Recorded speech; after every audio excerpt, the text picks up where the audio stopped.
But you want abundant people want to be free. Yes. That's what they really want. Free to do it, right? And really, if your model of abundance is that you have so much more than you need, that you would give it away, that would be an abundant person, yes or no? Yes. And so your experience of abundance in the experiment called life can be way more than being an angry, abundant person. Yes or no? Yeah. So then what, so you develop that skill of abundance, but there are certain skills and habits and choices and character that you create, and you take that with you. You take that with you to the next dream. If you're not being defined by a vision of your future, then you're left to the memories of your past, and you'll be predictable in your life. And wow, it's so much easier to forget that vision than to remember. That means you got to make time to remember it. You got to make time to decide who you're no longer going to be, and you got to make time for who you are going to be.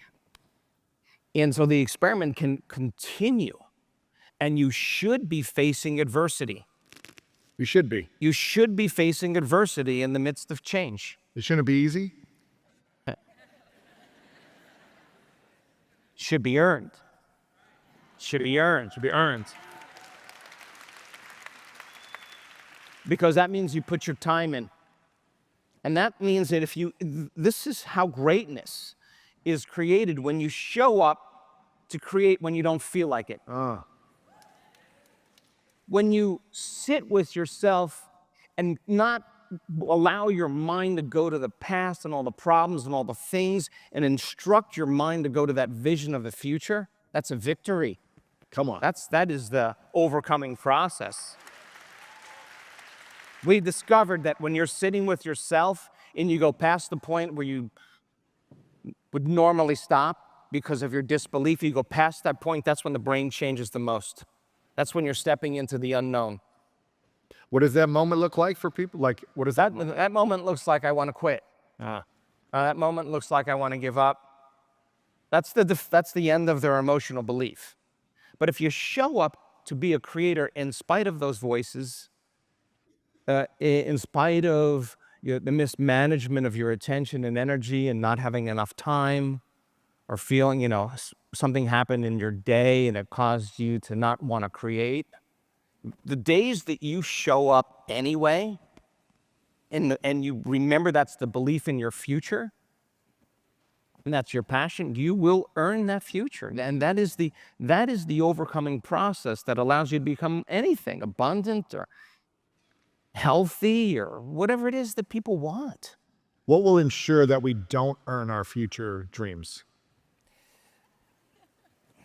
I think people get in the habit of no longer believing in themselves. I think it's a habit, because they listen to those voices, they sit and they can't settle their emotions down. And they get up from their inner work believing less in their future instead of more in their future. And the people who actually sit and say, I'm not getting up until I remember my future, and I'm going to become that very person today. The person who does that, they get up that way, they believe in their future more. So they have to overcome some aspect of themselves in order to do that, and it doesn't take much. It doesn't take much. But to the materialist who's waiting for their life to change to feel joy, you're missing out on a lot of life. Why wouldn't you want to teach your body emotionally what joy feels like so that you can feel that way? Nobody's going to make you feel that way. Oh, you should make you happy. Imagine that. And I swear to you, people in your life will wonder what medication you're on. Just because you're not showing up is the memory they have of you. You're out of phase. That's such power. Say that part one more time. You're not showing up as the memory they have of you. Something's different, like, what? Are you getting happy without me? What? So, we don't see reality how it is. We see reality how we are.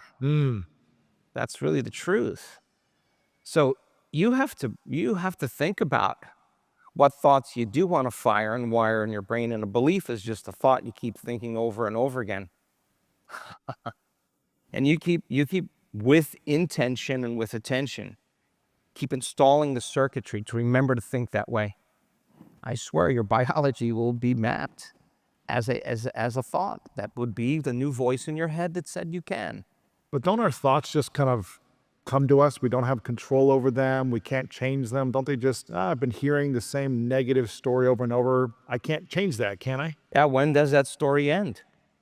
Like when? If not now, when? Like 50% of that story, according to the research on memory, 50% of it isn't even the truth. Person is reliving a miserable life they never even had. Wow. All to reaffirm. We've imagined it.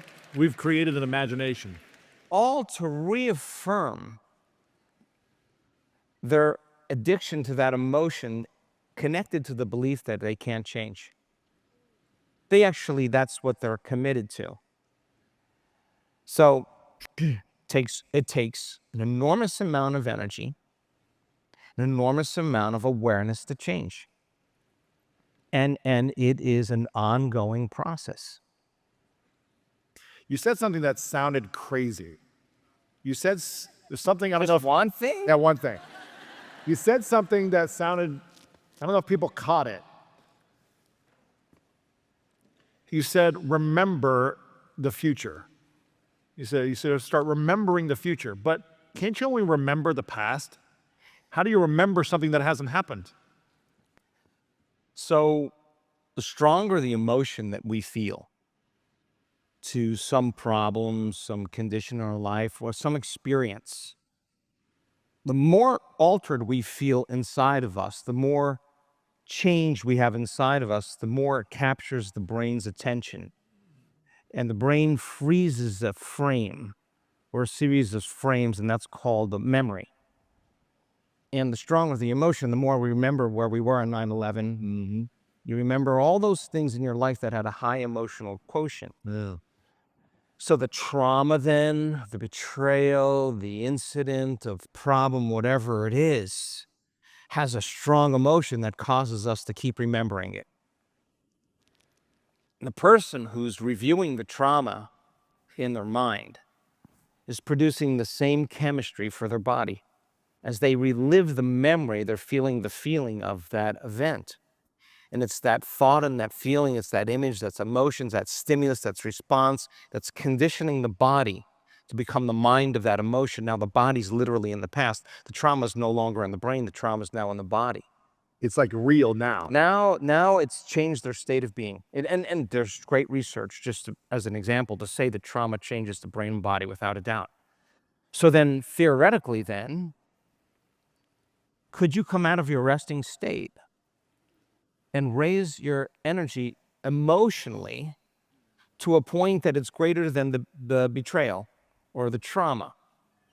If you could do that really well and keep practicing falling in love with your future, the stronger the emotion you feel, the more you remember your future. And to the brain, it's exactly the same. The brain is literally being branded by that image, and the brain does not know the difference in that moment between the real life experience and the experience that you're having in your mind. Now, And before you go on, this is a very open-minded audience, right? Most people have heard you say this before. Most people believe in this stuff. There's probably a few people that maybe have never heard this, or maybe it's their first time here, and they're thinking, this just seems a little too woo-woo. Like, am I going too woo-woo on you guys? You know, this just seems a little, I don't know, like, how do we, I mean, is there really research and science on this, or are you just making this up? Like, how do we know that you can remember the future feeling of an event that hasn't even happened and bring it to... What would be the emotion you would feel if your future happened? What would be that emotion? Tell me. Of your greatest dream, of your greatest dream. Yeah, it would be an enormous amount of gratitude to be alive. Yes. Would it not? Would it be like you would be so, I was going to say a cuss word, so grateful. You'd be so incredibly grateful for your life. Yes.